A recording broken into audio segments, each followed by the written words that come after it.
Selamat sore saudara, berjumpa kembali dalam program Dialog Kaltara Bicara bersama saya Susan Ferdiani.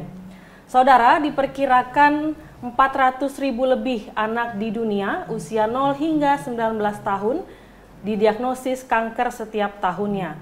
Sebagian besar hidup di negara berpenghasilan menengah dan kecil, termasuk Indonesia. Kemudian menurut media briefing dari Kementerian Kesehatan Republik Indonesia, ada 11.000 lebih kasus baru kanker anak. Kebanyakan dari kita mungkin mengira kanker hanya bisa diidap oleh orang dewasa atau kelompok lanjut usia saja. Nyatanya, anak-anak juga bisa mengalami kondisi ini. Dan hal inilah yang akan kita bahas dalam kesempatan Dialog Kaltara Bicara kali ini, tentu saja bersama narasumber saya hari ini, yaitu Kepala Bidang Pencegahan dan Pengendalian Penyakit Dinas Kesehatan Provinsi Kalimantan Utara, Bapak Iwan Eren Sukawati, SKM, MSI. Selamat sore Bapak. Selamat sore Mbak. Apa kabar? Baik Mbak. Terima kasih sebelumnya boleh hadir bersama dalam dialog hari ini. Mungkin boleh menyapa dulu pemirsa yang ada di rumah. Selamat sore para pemirsa TVRI Kalimantan Utara dimanapun berada. Salam sehat selalu. Semoga aktivitasnya selalu lancar Pak ya. Dilancarkan. Terima kasih. Baik, terima kasih. Dan hari ini Pak Iwan, kita berbicara di bawah tema waspada penyakit kanker pada anak. Nah, sebelum kita berbicara lebih dalam, sebenarnya siapa saja sih Pak yang rentan terkena kanker sampai ada kanker anak begitu? Baik. Mbak Susan dan pemirsa TVRI Kalimantan Utara, jadi memang terkait dengan kanker ya, memang kalau kita lihat selama ini yang lebih fenomenal ini kejadiannya pada orang dewasa. Betul. Tetapi ternyata menurut data WHO 1.000 anak dalam satu hari itu terdiagnosa penyakit kanker. Jadi kanker jadi bukan pada orang dewasa saja, tapi ini pada anak-anak. Dan inilah fenomena yang terjadi di dunia.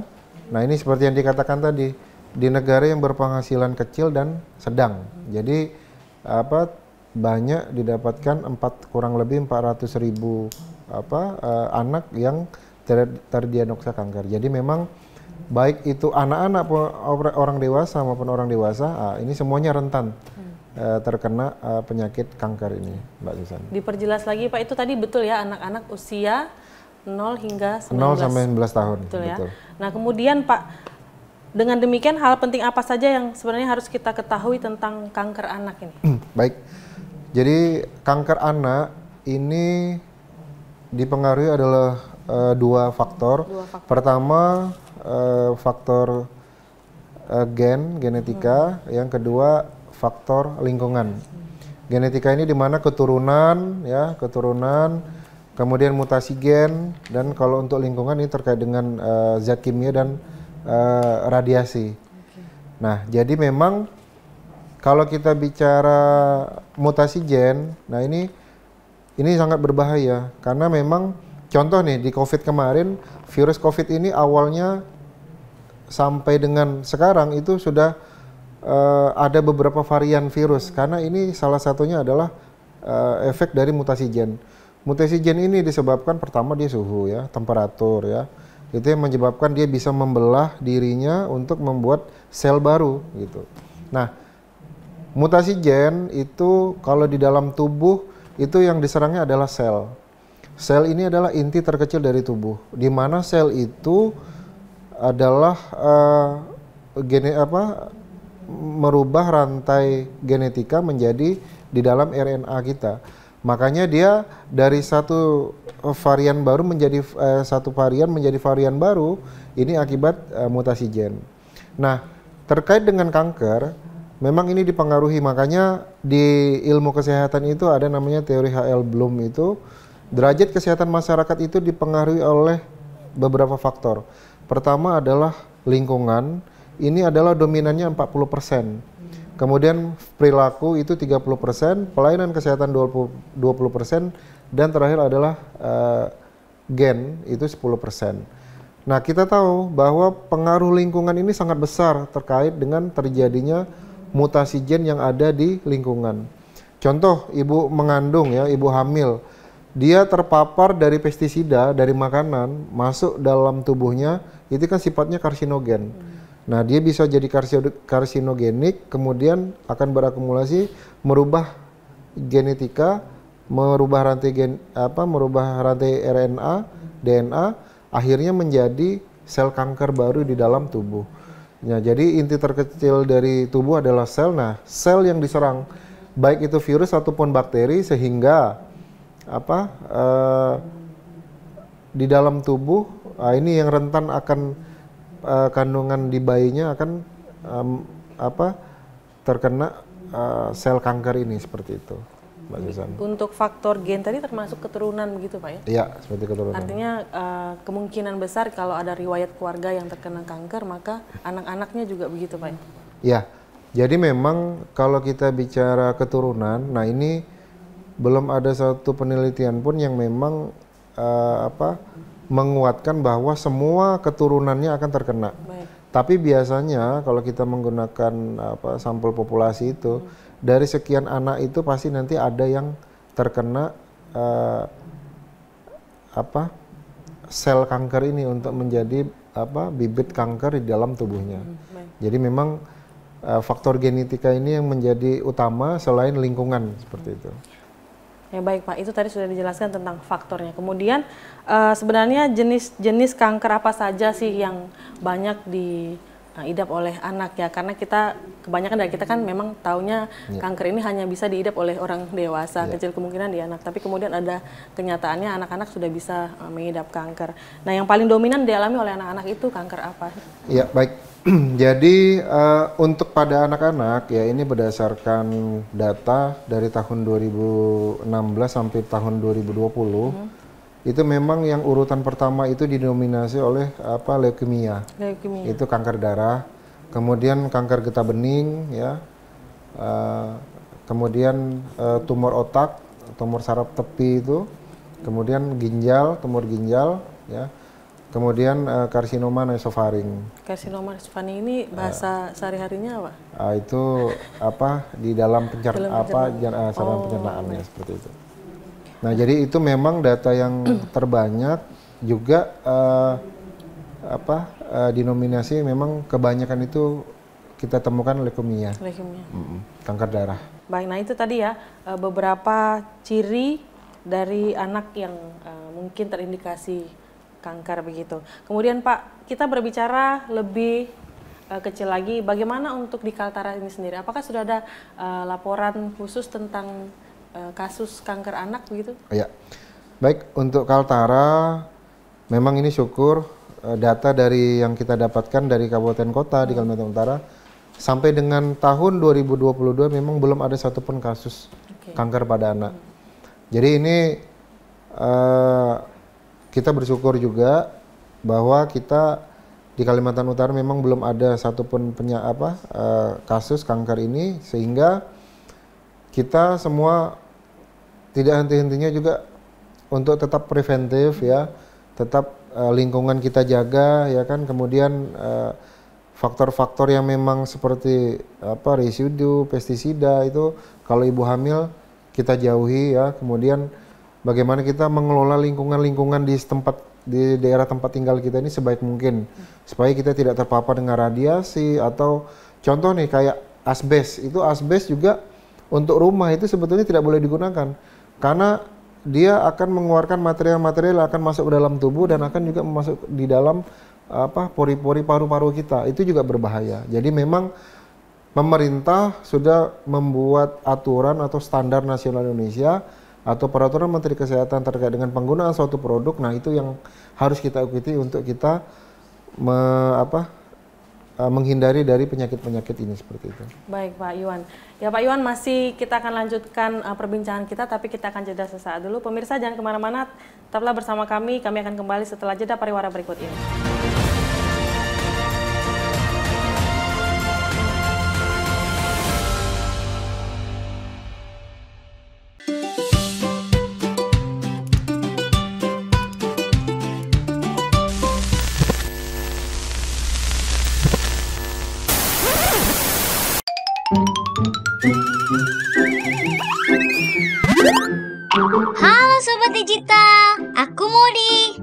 Asik kan nonton TV bersemut kayak gini? Ayo segera beralih ke TV digital. Bagaimana ya kalau TV kita belum TV digital? Segera pasang set-top box ke TV analogmu. Yuk coba lihat sekarang. Gambarnya lebih bersih, suaranya lebih jernih, yang pasti canggih dan banyak programnya. Ayo, segera beralih ke TV digital. Bersih, jernih, canggih.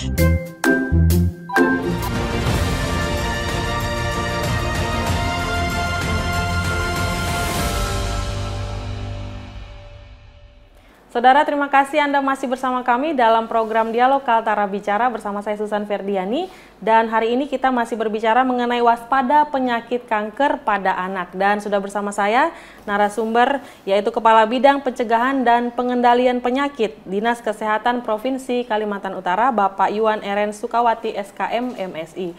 Baik Pak Iwan, kita lanjutkan perbincangan kita tentang waspada penyakit kanker ya. Nah, tadi sudah disampaikan untuk laporan kasus kanker anak di Kaltara syukurnya belum ada Pak ya. Berarti kita masih boleh tenang, tapi tidak boleh lengah ini karena nanti ada lanjutannya yaitu tingkat pencegahan ya Pak ya. Nah, sebelum kita berbicara mengenai itu, kemudian artinya untuk Indonesia sendiri dalam skala nasional, maksud saya Kalimantan Utara dalam skala nasional kita tidak ada masuk dalam urutan ini Pak ya, tidak ada, apa namanya, secara umum untuk kanker anak ya.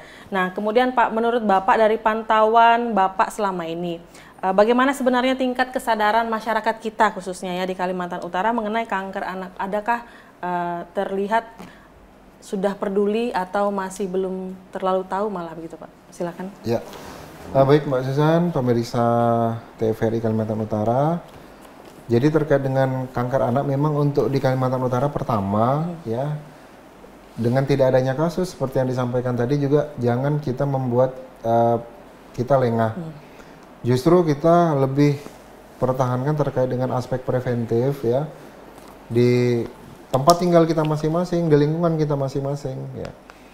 Karena terpaparnya ya zat kimia atau radioaktif itu bisa kita hindari. Kalau kita tahu bahayanya, contoh menyimpan pestisida yang dekat rumah ya, kemudian bisa terhirup oleh masyarakat yang ada di keluarga yang ada di rumah, atau lebih fatal lagi kalau ada ibu hamil di situ. Nah, itu bisa menyebabkan berbahaya terkait dengan efek zat kimia dan radiasi. Kemudian pertama kita di Kalimantan Utara ini memang yang menjadi intensnya pemerintah nih Mbak terkait dengan kanker mulut rahim. Jadi sebetulnya kami di Dinas Kesehatan ini pada ibu-ibu ya atau perempuan yang wanita yang sudah menikah, memang kemarin untuk mencegah terjadinya kanker mulut rahim ini pada orang dewasa, nah ini diinsentifkan terkait dengan pemeriksaan IVA. Jadi itu pun mendapat sokongan dari dana dekonsentrasi untuk dilaksanakan kurang lebih di Kalimantan Utara ini ada targetnya sekitar 6.000 wanita yang sudah menikah. Jadi memang pemeriksaan itu diinsentifkan untuk terkait dengan kanker mulut rahim ini. Nah, makanya pemerintah pusat juga untuk kegiatan preventif itu, jadi karena ini sifatnya penularannya melalui virus, jadi dibuatlah satu vaksin, itu namanya human papillomavirus. Dan itu pun tahun ini sudah akan kita kick off di Kalimantan Utara. Tinggal menunggu instruksi dari Kementerian Kesehatan saja kapan mau dimulai dan di launching untuk pemberian vaksin HPV kepada anak-anak sekolah ya yang usia masih sekolah untuk divaksin HPV supaya terhindar dari kanker mulut rahim ini seperti itu. Jadi kalau untuk kanker pada anak memang preventif kita mengingatkan juga supaya pertama masyarakat juga tidak henti-hentinya melakukan PHBS. Jadi perilaku hidup bersih dan sehat. Perilaku hidup bersih dan sehat ini dimulai dari lingkungan rumah. Lingkungan rumah kita, bagaimana jamban kita, bagaimana lingkungan sekitar kita, bagaimana pola makan kita, ya. Kemudian selain pola makan juga olahraga yang rutin supaya kita bisa terhindar dari penyakit-penyakit yang memang bisa menyerang ke tubuh kita, seperti itu, Mbak. Itu untuk tindakan pencegahan ya, kita tadi, selain dari penjelasan Bapak mengenai tingkat kesadaran masyarakat. Artinya dari kita memang harus sering diingatkan kembali, Pak, ya. Betul. Nah, kemudian ini masih terkait dengan bidang Bapak nih, Pak, ya, di pencegahan dan pengendalian penyakit. Sebenarnya ada nggak sih program-program yang sudah disiapkan oleh pemerintah provinsi secara khusus untuk mengatasi atau terkait dengan kanker anak ini, Pak? Kalau untuk Kaltara sendiri? Untuk Kaltara sih secara spesifik memang kita belum ada kegiatan secara spesifik. Cuma memang kegiatan-kegiatan yang kita laksanakan di Dinas Kesehatan ini kan sifatnya kolaboratif. Kolaboratif dari beberapa bidang, ya, bidang kesehatan masyarakat, ya, bidang Yankes, termasuk bidang P2 sendiri. Jadi kalau kita bicara gerakan kampanye itu di bidang kesehatan masyarakat itu sudah melakukan kampanye hidup bersih. Bagaimana gerakan masyarakat Germas itu, ya, kita kampanyekan, ya. Kemudian kita ada pemeriksaan penyakit tidak menular, ya, screening, ya, darah, ya kan, kemudian kolesterol, ya, asam urat. Nah, dari kegiatan-kegiatan inilah kita bisa mencegah adanya penyakit di awal. Jadi kita bisa mendeteksi secara dini penyakit-penyakit ini dengan kegiatan-kegiatan seperti konseling kejiwaan juga ini termasuk, ya, yang biasa kita laksanakan ini screening penyakit tidak menular itu. Jadi dari darah itu bisa ketahuan nih apa kita nih condongnya ini penyakit apa nanti, mungkin asam urat tinggi. Kita segera kasih obat untuk segera pencegahan. Kemudian kalau gula darah kita tinggi, ya segera untuk kita mengurangi yang kegiatan-kegiatan yang terlalu banyak gula, ya, atau minuman-minuman yang bersifat soda yang merusak pankreas.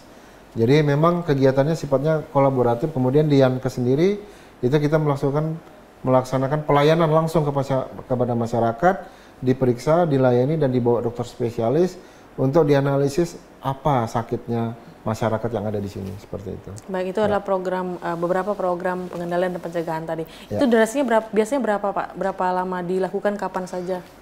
Kita pertama biasanya melakukan itu, kita kalau ada momen-momen kegiatan-kegiatan besar yang ada melibatkan banyak masyarakat, itu kita lakukan kegiatan itu. Jadi supaya sasarannya masyarakat ini banyak. Contoh kayak acara pasar malam seumpamanya di Lapangan Agatis atau di Kabupaten Malino, di Nunukan dan segala macam, itu bisa kita laksanakan memang pengarahan masanya banyak supaya sasaran yang kita capai pun bisa maksimal, seperti itu. Baik, jadi agenda terdekatnya, Pak, mungkin bisa. Nah, untuk yang terdekat ini kita ada rencanakan untuk di Kabupaten Malino, kita mau lakukan kegiatan di Kabupaten Malino dan Nunukan ini kalau untuk di Malino ini di Longbrang, kemudian di Nunukan di Lembis Ogong kita melakukan pemeriksaan kesehatan, juga screening kesehatan di sana, supaya masyarakat yang tidak mendapatkan akses kesehatan di daerah-daerah perbatasan ini juga bisa mendapatkan pelayanan kesehatan oleh pemerintah Provinsi Kalimantan Utara, seperti itu. Baik, nah kemudian Pak, tadi ada salah satu yang Bapak sampaikan, kita bisa dirujuk ke pusat, kemudian kita membahas mengenai apakah ada program yang dilakukan oleh dalam hal ini Kementerian Kesehatan Republik Indonesia khususnya untuk kanker, ya Pak, nanti dengan sinergitasnya dengan pemerintah provinsi. Tapi sebelum membahasnya kita kembali akan jeda sesaat, jangan kemana-mana pemirsa, kita akan kembali setelah jeda pariwara berikut ini, tetaplah bersama kami di Kaltara Bicara.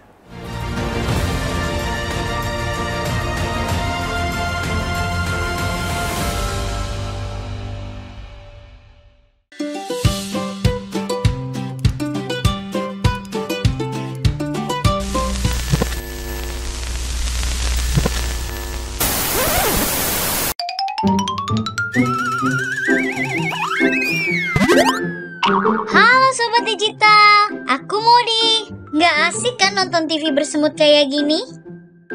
Ayo segera beralih ke TV digital. Bagaimana ya kalau TV kita belum TV digital? Segera pasang set-top box ke TV analogmu. Yuk coba lihat sekarang. Gambarnya lebih bersih, suaranya lebih jernih, yang pasti canggih dan banyak programnya. Ayo, segera beralih ke TV digital. Bersih, jernih, canggih.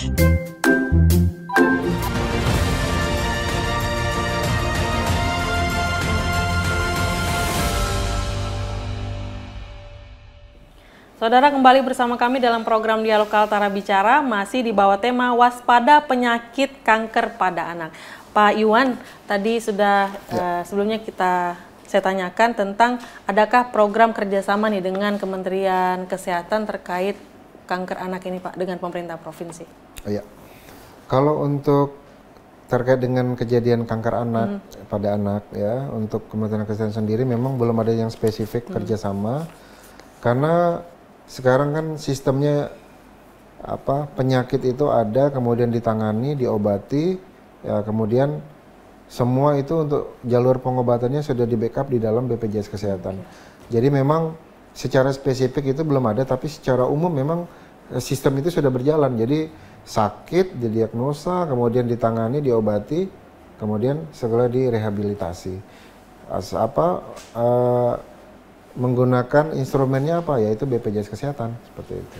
Baik. Nah kemudian Pak terkait pencegahan tadi itu, apakah pemerintah provinsi sendiri sudah mempersiapkan hal-hal terkait kanker ini, misalnya untuk yayasan kanker kah atau bagaimana sejenisnya?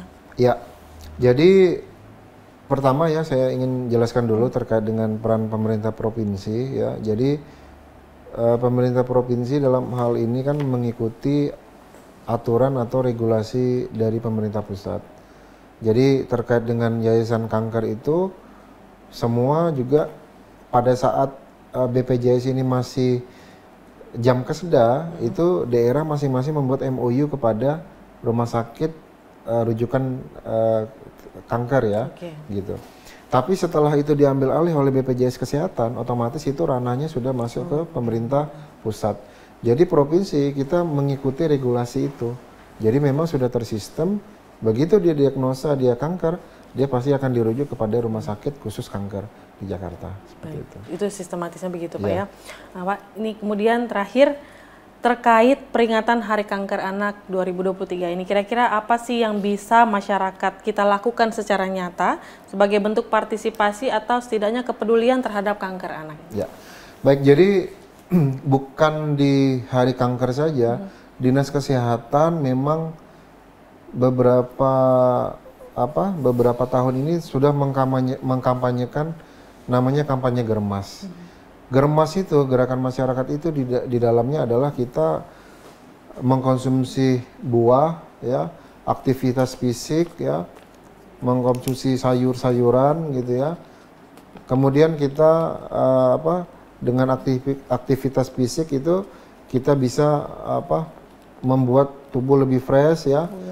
Kemudian pada saat jam kerja juga ada rentan waktu kita melakukan gerakan-gerakan selama maksimal 15 menit untuk peregangan ya. Jadi kampanye-kampanye itu sudah kita laksanakan di Dinas Kesehatan.